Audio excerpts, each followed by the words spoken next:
dans la Bible, on voit bien qu'il y a une emphase sur les ossements desséchés.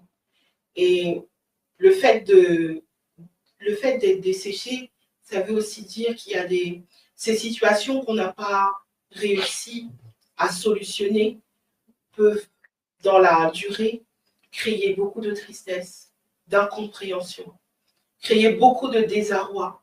Tu as pu chercher sans pouvoir trouver. Tu as pu te cogner aux différents murs, aux différents obstacles sur la route, en pensant que Dieu allait te trouver une solution, que Dieu allait être là et allait créer une porte, allait s'ouvrir, et tu ne vois aucune porte s'ouvrir.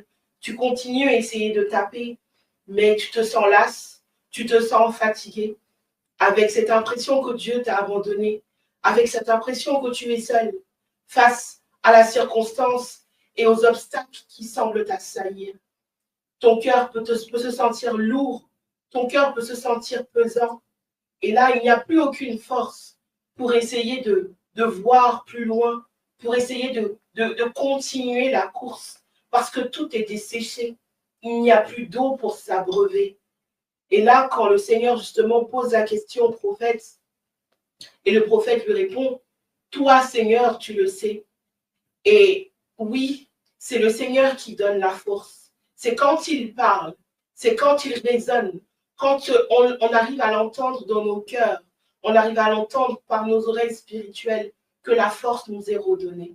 La force nous est redonnée parce que la Bible nous dit qu'on ne se nourrira pas uniquement de pain, mais de la parole de Dieu. Et cette parole, on l'écoute. Cette parole, c'est lorsque Dieu nous parle. Dieu peut nous parler au travers de la Bible.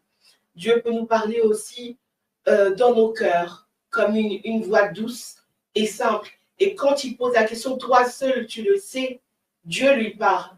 Et là, Dieu lui donne des paroles qui vont le fortifier, des paroles qui vont le remplir de puissance, des paroles qui vont l'aider à continuer son chemin et aller dans la résurrection de ses